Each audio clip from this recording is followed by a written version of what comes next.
Oh, it says Charlie is a Nazi. Wow. So I know you're obviously very anti-trans. No, I'm pro-reality. What is a woman? I think a woman is somebody who identifies as a woman. Got it. So that's not a definition. That's like saying a table is something that identifies as a table. Give me an objective definition of what a woman is. If I decided right now that I wanted to identify as a woman, I would be a woman. Close to being a fascist, and then like, Okay. How am I? Sorry. Let's go through this. How am I a fascist? dude, like Can you name one thing I believe that's fascist? you believe that like you are. Give you another chance. Yeah. What's your favorite Jane Austen novel? Harry Potter. 4.5. You are proving that college is indeed a scam.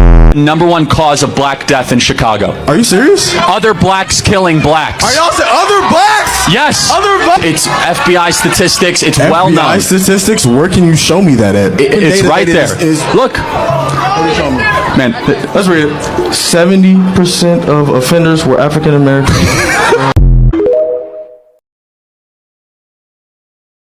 Hey Charlie, how are you? So I just had a question on your thoughts on if we need more gun control in the country or not. I'm very pro protecting America and the citizens that live in it, and so I think that we should have more gun control because there's a lot of school shootings that happen, as we mentioned, and I just think it would do a lot to protect the people. And I think the Second Amendment also qualifies that we should have regulations for guns. I wanted to know your thoughts on that. sure. Do you think gun ownership is a right or a privilege? I think it's a right, but it comes with responsibilities. Okay, tell me more. Well, I think that there should be things in place, things like red flag laws and things like that. The AG just approved Mel Gibson to get his gun rights back, even though he had a domestic violence charge. So, I don't think the people that commit these violent crimes should be able to buy guns and things like that. And I think we should have red flag laws in place to make sure that those violent criminals aren't getting guns. Okay, so let's go. So tell me, in your perfect world, what would constitute a red flag? Just things like, we can look into any kind of medication and things like that can affect someone's... That could be dangerous, right? That could be there's a lot of vets that come home from war and that are on a lot of medication. A lot of vets could have their weapons taken away. Well, I'm not necessarily saying... Bless you.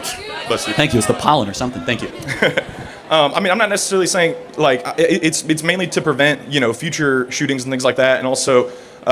putting in place things like a federal registry so that we know, the types of guns that people have. And, it would just essentially be a federal registry that shows these are the guns that this person has, in case a cop has to go on something like a domestic call. That's the most dangerous call they can go on. So. Yeah, I can see you're coming after this from a good perspective. Let me ask one other question.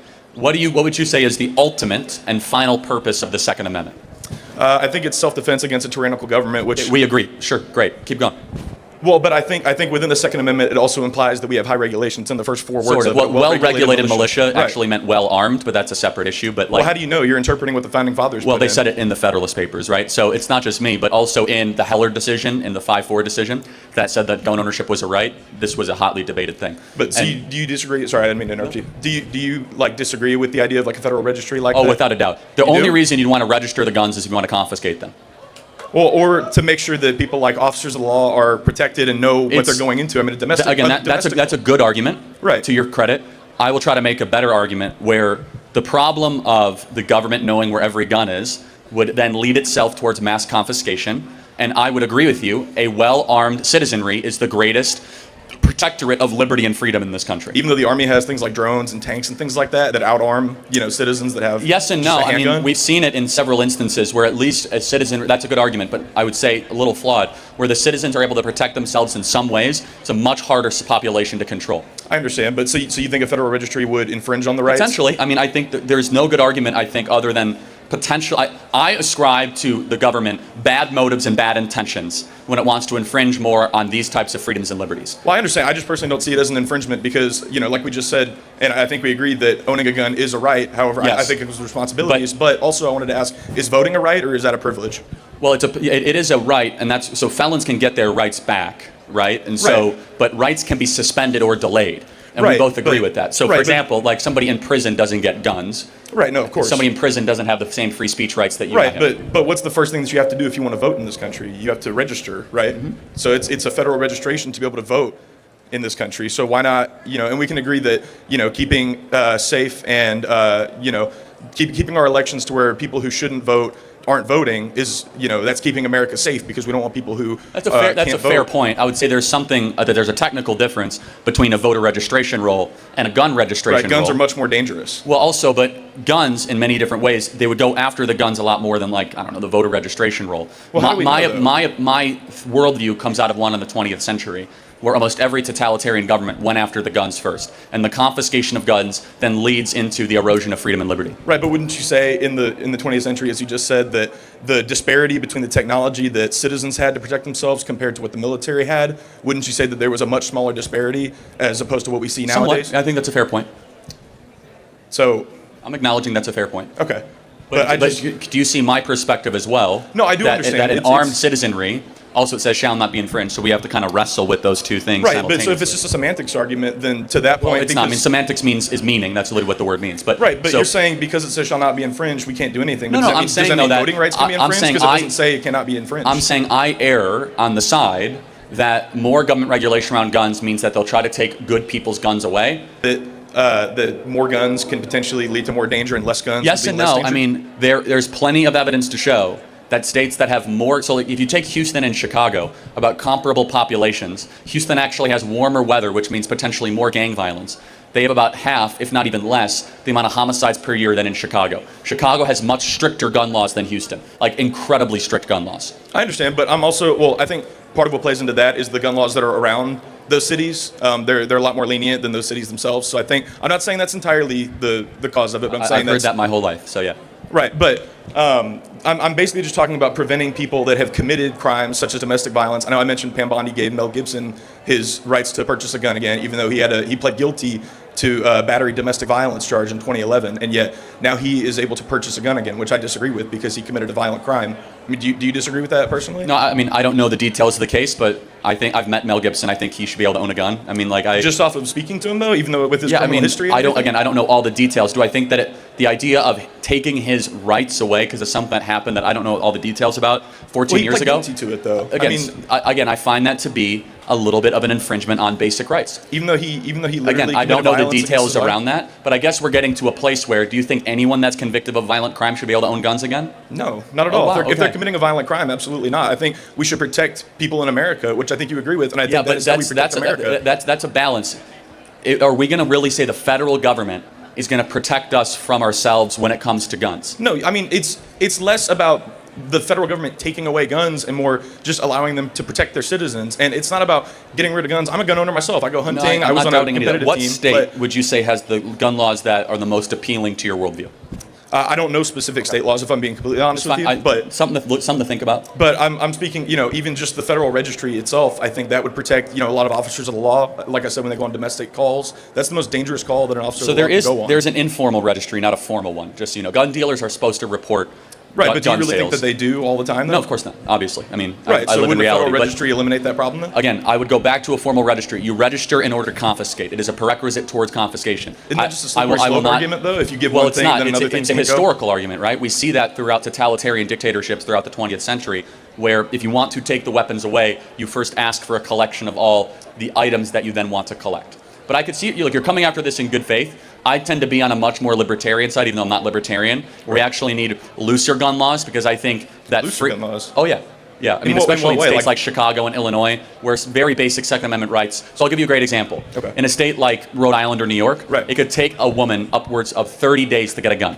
So let's say a man wants to actually do harm to her, and she gets threats, and the police won't intervene. I think she should be able to get a gun that afternoon to protect herself. I understand that. So but in that case, I think that gun laws should be looser. I understand. I think, like- in that regard, I do agree with you. Cool. So like Absolutely. that would be But- an instance of that. And I also will go back to this idea of red flag laws. We have seen case after case of it being abused, of veterans having their weapons taken away because of fake accusations and let's just say faulty accusations saying that they're mentally unbalanced, so on and so forth. But do you think that they could investigate cases like that and see if there aren't any medications? I mean, a lot of these They can. antidepressants can change your brain For chemistry. sure. And completely some of it, alter though, you. is they take the guns away first and they ask questions after. It's a difficult, very, I don't want to say gray area, but edge part of the law where I tend to, and a respectable position, respect to you, I tend to err on the side of it is a right. The government screws up more than it does correct in this specific portion. And the downside to having more guns is far better than the downside of having only the government have guns. even if that can cost American lives, though? I mean, me personally, I would give up all of my guns in a heartbeat if I knew for a fact that it was going to save one life. Can I do a thought experiment to you? Sure. So, do you think we should ban driving? No, I don't think so. And I know where you're going with this. 55,000 people a year die from car accidents, right? Right, so absolutely. But those are accidents, though. That's not someone intentionally Well, going that's and not killing true. somebody. Some people intentionally do, or some people have DUIs, right? Some of it is Right. an act of agency, not just accidents, right? Meaning that they are reckless with the technology. I understand. You would agree a DUI is a reckless act. Oh, for sure. And that's a absolutely. vast majority of auto deaths, Right. both in the interior of the vehicle and the exterior. Right, but then what do you have to do to be able to drive, though? You have to get a driver's license. You have to take a test with an No, instructor. of course, but I'm saying if the pursuit of to save, if it's all about saving lives, then then there are certain things that we'd get rid of. I would say, though, that government is not merely there for our safety. It's one of the primary focuses. You have to balance liberty and safety. And that's a tough balance at times. I fall on this issue on the side of liberty. Final thought. So what? Yeah, just one last quick question, I promise. What about something, as I mentioned with taking a driving test, to be able to get a driver's license, you have to prove that you know how to operate the vehicle safely. What about something similar to that with owning a gun? Some kind of thing where you go to a range with a trained professional, No. you show that you know how to operate the gun, safely, know how to store it safely, things like that. Yet, Yeah, I mean, and then so- once you pass that, you get some kind of card that allows you to buy a gun. I mean, it's all think about that- protections. It's not about yes, restricting on rights. that, you might have some agreement with me. Because actually, the number one cause of errant gun deaths is accidental discharges. People that don't know what they're doing with their gun. I understand. And so I think that could be prevented through better training. So for that, I actually might have some middle ground. Okay, I appreciate it. Hope you and your family had a blessed Easter. God Thank bless you. everybody. God bless you. Great job. Thank you.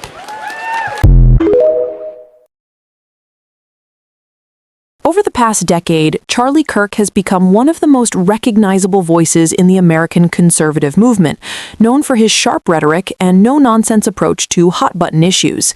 Across college campuses, his debates with students have often gone viral, sparking applause from supporters and fierce criticism from opponents. In this video, we dive into several of his most notable student debates, exploring the key arguments he makes and the philosophies that shape his conservative worldview. Whether you agree or disagree, these moments offer a window into the ideological battles taking place on today's campuses. You're so scared to debate me. Actually, I'm not scared. Then debate me anytime, Honestly, I'm good. I just debated the governor of this state. I don't need to debate you, Parker, okay? You're a teacher. Yes. What is a woman? Woman is a social construct that we've agreed upon. So I want to thank you for proving a great point. What? You are why we should eliminate the Department of Education. Thank you very much. You're an English major. Yeah. I'm going to give you another chance. Okay. What's your favorite Jane Austen novel? Harry Potter? Shut your fucking mouth! It's FBI statistics. It's well known. FBI statistics? Where can you show me that at? 70% of offenders were African American. Are you married? Yes, with 2 beautiful children. Wow, good for you. I could tell you're not married. Yeah. You keep interrupting me. Every time I actually try to actually explain my point and have a reasonable conversation with you, you cut me off. My shirt, everybody, my shirt says Charlie Kirk. Clearly you're offended. Actually, I'm not. I find it hilarious. In fact, I'm so important that you have to make a shirt with my name on it.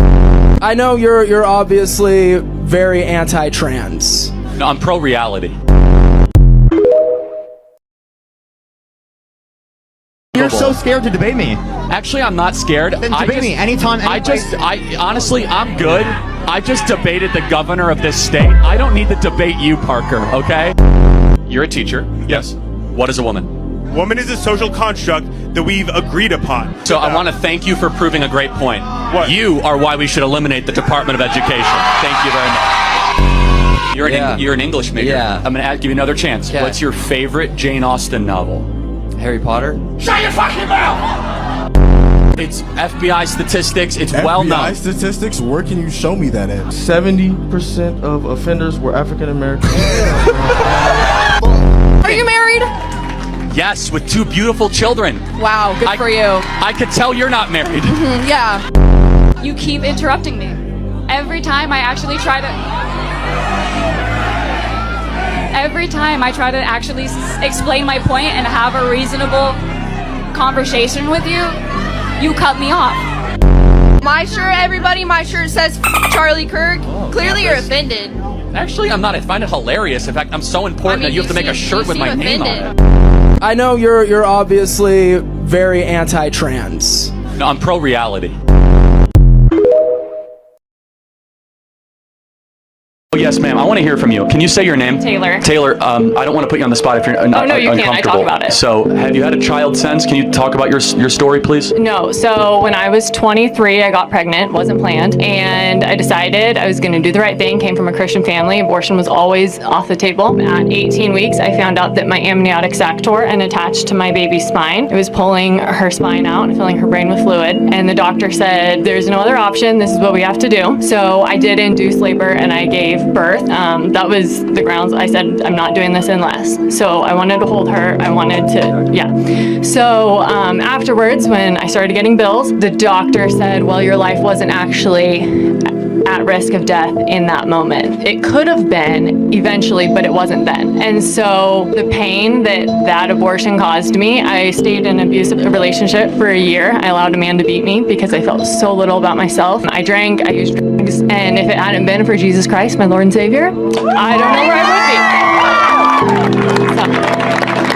First of all, you are healed and forgiven, and one day you'll meet that little one in heaven. Amen. Yeah. And I want you to have that as comfort. Yes. Because it says in the scriptures, God gathers the least of these in his hand, and I believe that speaks to the unborn. And I ask you a question. Do you believe that the medical industry lied to you? Absolutely. Talk more about that, because we're told to trust doctors. And what would you have done? Would you have brought that baby to term? Because 18 weeks is before a baby can usually survive outside of utero. So giving birth to her, I was holding this little child. I mean, she was a baby. She had hands and nails, and I mean, she was alive. And in holding that baby, I knew. I was like, well, I had no right to take her life. And I felt like I was put in a position to choose that. And my mom, she talks about how she's like, I am sitting there listening to a doctor say that my daughter's going to die, and I didn't know what to do. And so we all felt this pressure and this pushing to abort my daughter, and that wasn't the case. What is your advice for women that are being lied to by doctors right now, where they're being told something of that case? That death does not heal anything, and so taking her life didn't heal me. It didn't. I mean, if anything, my life was worse off. I wish that I had gone to term. I wish that if she was going to pass, I wish she had passed in me without me choosing to take her life, is what I wish would have happened. I meet hundreds of women that, first of all, doctors say that your baby will die, and that's just not true. The baby ends up being perfectly healthy. Why do you think doctors are so intent on death? Like, what is that all about? Well, I think that at the end of the day, it is money in their pocket. I hate to say it, but abortion is money. I think that we've been so brainwashed that death isn't a big deal. Abortion's not a big deal. It's just, it is what it is. The doctor looked at me and he said, hopefully I see you again in a year. Thank you for sharing your story. I know how hard that is. I hope that it's part of God's plan to bless you with more children. Under no circumstance ever should a man ever let a woman pay for a date, or you Ever? Ever. No circumstance. Even on the third, fourth, fifth. What if it's the first date and you're just not paying into for anything? Okay, well, let me. Period. Well, let me. Okay, so what kind of world are we living in? Well, hold on a second. I agree with you. If I'm dating a girl, I would pay for everything. Everything. Yeah, everything. However, I could see for other people that might be in a different financial position, you pay for 10 dates and then she's like, you know what, I want to treat you. Well, I think that's totally different. What we're talking about is like, oh, we're going to alternate. Like, what's your serious and she wants to take you out to something for a nice dinner. And you might, by the way, if you have the intent to marry, you're already like kind of blending finances. Like, I get that psychologically, but like if you're like, oh, we'll take turns. Like, oh, you pay this time, I pay this time. What's your advice to a girl who the guy she's currently seeing, he says that? Oh, do not marry that man. But here's the thing. I feel like they should always break an offer. Great, but they should offer. They should pull out the credit card. The woman? Of course not. Just to offer. No. It's a nice gesture. No, by the way, no. This is feminism. Feminism is that you have to be this like self-independent. This is not a nice gesture. It's you trying to be like egalitarian. No. You as women should want to be provided for. In fact, you should have an expectation that you as a woman are so important and so critical and so necessary and beautiful that it shouldn't even be a question. See, to me, when I was dating, it would be a huge turnoff if the check comes and she just looks at it and then looks at me and looks at the check. I totally disagree. Are you a Christian by any chance? Very, very much so. Like, why is that exactly? Jesus saved my life. I'm a sinner, gave my life to Christ, most important decision I ever made. So you believe the Bible is real? Yes, I believe the Bible is true and real. Yeah. Why is that? Well, I could give you the technical answer. There's never been an archaeological discovery that has contradicted the truth of the Bible. And then, of course, the wisdom. There is not a truth of the Bible that if you apply to your life does not improve dramatically. And then finally, we have the most accurate and transparent, historically robust account that one can have of the most important figure ever to live in the history of the world, Jesus of Nazareth. And the resurrection is the pinpoint of my belief that Jesus did rise from the grave so that we may live. What makes Christian mythology real? So that's not mythology, but that is theology. If Genesis 1:1 and the resurrection is true, anything in the Bible is possible. You're looking at the greatest miracle. The greatest miracle is creation. And then the fact that Jesus rose from the dead. And I say, how do you know that Jesus rose from the dead? Well, show me another historical piece of a story where so many people willingly died a brutal death for a lie.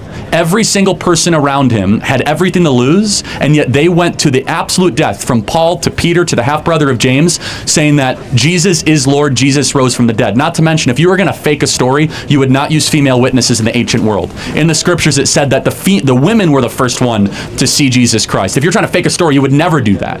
Not to mention the 500 people that saw Jesus after he rose from the dead, and then the later church that lived under persecution under the belief that Jesus Christ was the Son of God.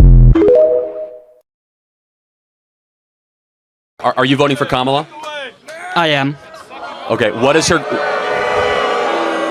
greatest... Hey, free speech? Free speech? Yeah, they have the freedom of speech to boo you. That's right. Do I have the freedom of speech? Okay, so if I boo them, then it's an impediment of freedom of... No, but I just gave you an open mic for 15 minutes. Let's just tell me, what is Kamala Harris's greatest accomplishment?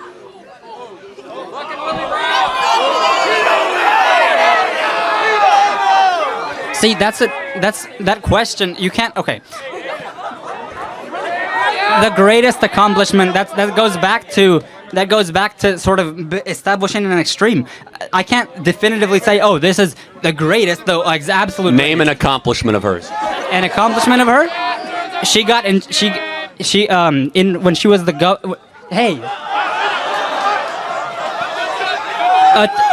Attorney General of California, she fought the insurance companies to decrease prices that they're not going to be price gouging. That's an accomplishment? Wow. Okay. So that's worthy of your vote. You support price gouging? I'm curious. Well, no, I'm just curious. What has she done as vice president that makes you be like, that's my gal? What is the vice president's job? The vice president is just president of the Senate. They don't have much. Oh, that's interesting. If it's just a ceremonial role, why do we even have a VP? Well, that's not the point. I'm saying... She was tasked to control the border. How has she done? The vice president doesn't control the border. They get portfolio projects from the president. She was given the portfolio project of the border. How has she done?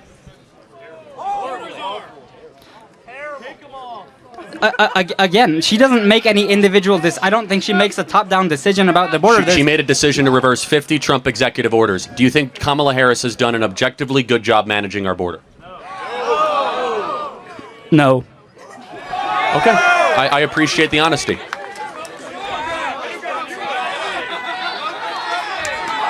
Thank you.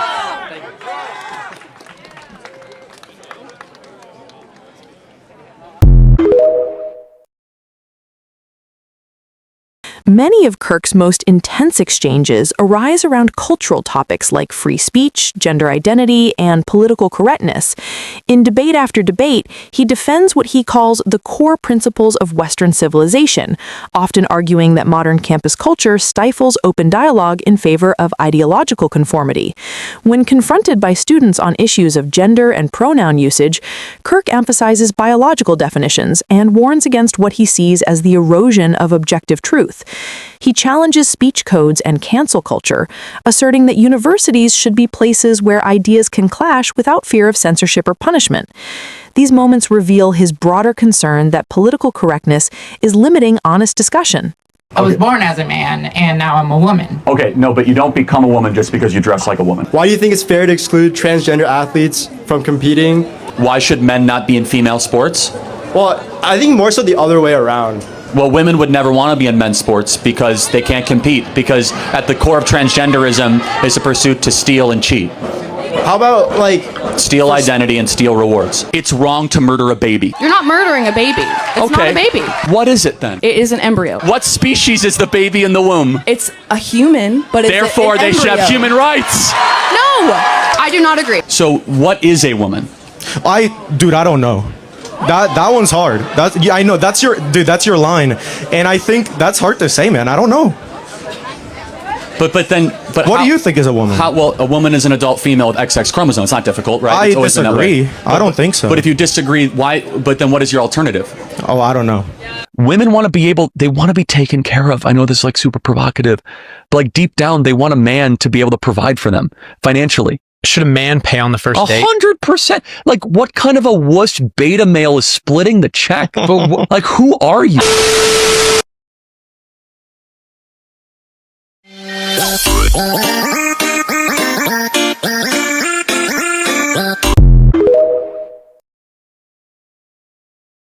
Having children is more important than having a good career. I have 2 kids. I also have an amazingly blessed career. Our podcast is doing great, but my kids matter way more than how many social media followers that I have. And I would also tell young ladies, you can always go back to your career later, that there is a window where you primarily should pursue marriage and having children, and that is a beautiful thing. This is not about shaming. It's not about ridiculing. It's not about moralizing. It's about lifting up what is beautiful. And by the way, when we look at the mental health data, young women are not okay. That is right, half of liberal white women say that they have some form of mental health issue that has been diagnosed by a doctor. What is the number one thing that mental health professionals will tell you when it comes to mental health issues? Loneliness does not help. So maybe we should solve the loneliness epidemic by encouraging young ladies to get married and have children. It's good for them, it's good for America, and it's good for our future. Should it be legal if a mom finds out she's having a girl? Okay. But she wants a boy. Should she be able to abort that 3-week-old? Yes. If the baby is going to be born to a mother who's like, well, dang it, my kid's not a girl, it's a boy, or vice versa, then I don't even think they should be born to that parent in the first place. It is grotesquely illegal what you are talking about, which is selective abortion. Basically, where you get a DNA result at 3 weeks. No, not the hair color like terminated. Not, I wanted a boy. By the way, you could tell a lot of your baby's DNA test now. How tall it's going to be, its average IQ, brown eyes, green eyes, blue eyes, whether it's going to be likely overweight, obese. So if you get anything that you don't like, you say, my body, my choice, get it out of the shopping cart.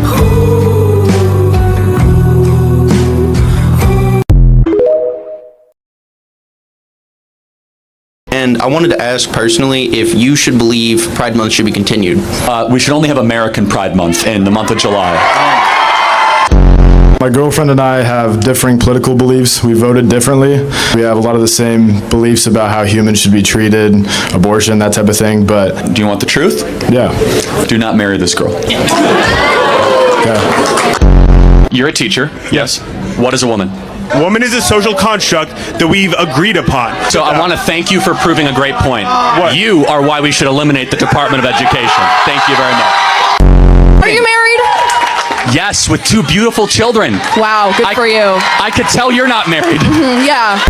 You keep interrupting me. Every time I actually try to actually explain my point and have a reasonable conversation with you, you cut me off. You're an English major. Yeah. I'm going to give you another chance. Okay. What's your favorite Jane Austen novel? Harry Potter?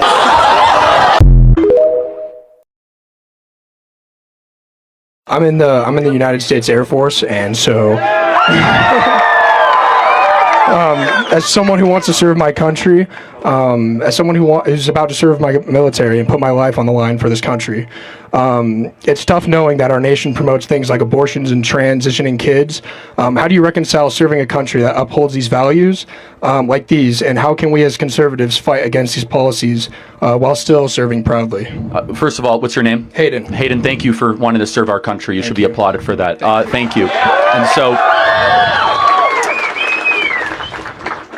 you want to serve your country. Yes, sir. not your government, Yes, sir. right? Yes, sir. You swear an oath to the Constitution and the people of the country, Yes, sir. not the government. Those are two different things. Yes, sir. We have great people in this country. We have fallen. We are definitely in a place where I think we're in moral decline. But look at the goodness that still exists in this country. Yes, sir. And you're fighting to uphold those ideals, that kids can live in a free society. We as conservatives differentiate between love of country and distrust and disdain of the government. Those are two different things. Yes, sir. And the country is about our tradition, our history, our values, our people, our culture.